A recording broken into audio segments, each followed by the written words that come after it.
Hovindism bonus number 2, Creationism in Academia.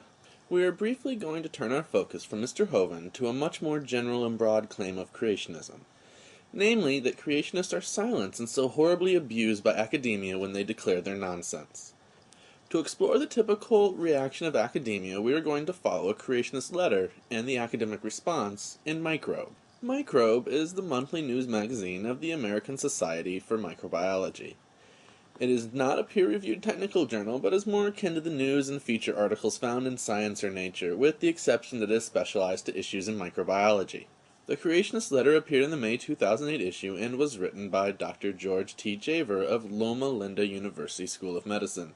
His research centers on reductive stress response in E. coli. In interest of full disclosure, Loma Linda University is a wholly owned subsidiary of the Seventh-day Adventist Church. Given Loma Linda University's openly discriminatory, religiously qualified, equal opportunity employment policy, it is safe to assume that he is a member of the Seventh-day Adventist Church. His letter, in its entirety, follows. Evolution in the classroom. Risking the ire of the National Academy of Sciences, attention needs to be called to the irony in their current crusade against creationism in science classrooms. Sir Francis Bacon, who is credited with formulating and establishing the scientific method, was a creationist. So were Sir Isaac Newton, Robert Boyle, Louis Pasteur, Carl Linnaeus, Michael Faraday, Blaise Pascal, Lord Kelvin, James Clerk Maxwell, Jean-Louis Agassiz, Rudolf Karl Virchow, Johannes Kepler, and numerous other intellectual giants on whose shoulders stand the modern scientific enterprise.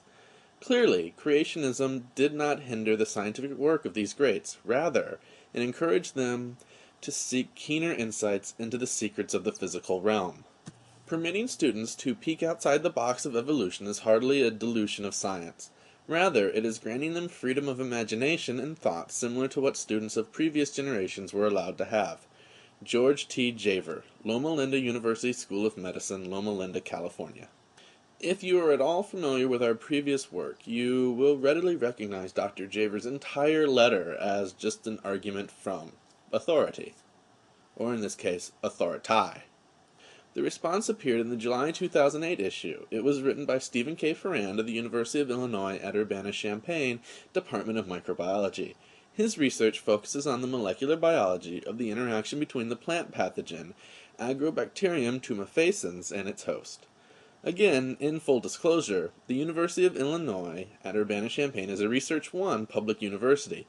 Given the university's actual equal opportunity employment policy, his religious affiliation, if any, is unknown. His letter is likewise reproduced in its entirety. Creationism versus Evolution. Dr. Javer's letter concerning creationism versus evolution, Microbe, May 2008, page 215, uses at its premise to promote educational exposure to the latter the statement that many great scientists, including Newton, Boyle, Pasteur, and Linnaeus, were creationists. While this may be true in a loose sense of the word, the platform on which his argument is based fails on two accounts. First, Newton, Boyle, Linnaeus, Pascal, and Kepler all died before Darwin's publication of On the Origin of the Species. The concepts of biological evolution as presented by Darwin had not yet been formally proposed, and the Christian creation theory was all that they knew. Of those who were contemporaries, Pasteur, while being a strong Christian, was not a creationist in the present sense of the word. Calvin disagreed with Darwin because he thought the timeline wrong based on his calculations of the rate of cooling of the earth. But there is no evidence that Calvin philosophically disagreed with Darwin. Certainly Calvin would not have agreed with the notion that the earth is 6,000 years old. As to Virchow, we must remember that while repudiating Darwin, he also denied the validity of Pasteur's germ theory. Second, that eminent scientists of their time have embraced theories later proven to be incorrect is more common than not. A compelling example, Aristotle and Ptolemy, among others, thought the earth to be the center of the universe, a cosmology believed to be absolute until Copernicus. The real question is, were they to know the present state of the art, would Newton et al. Embrace Darwin and his theories, as we all, I think, have accepted those of Copernicus and Galileo? I suspect the answer would be yes. More to the point, would Aristotle and Ptolemy espouse teaching the geocentric model of the universe as an equally weighted alternative, rather than history, if they were alive today? Given their intellectual stature, I am reasonably sure the answer would be no. Stephen K. Ferrand, University of Illinois at Urbana-Champaign. And that's what happens when creationism crawls out from under its rock. The bright light of knowledge is shined upon it, and it scuttles back under its rock like the cockroach that it is.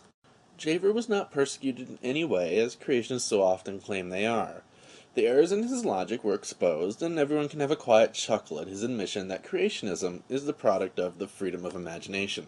Does anyone else find it ironic that the unequal opportunity policy of Loma Linda University is hosted by their Department of Security, while the actual equal opportunity policy of the University of Illinois is hosted by the Office of Equal Opportunity and Access?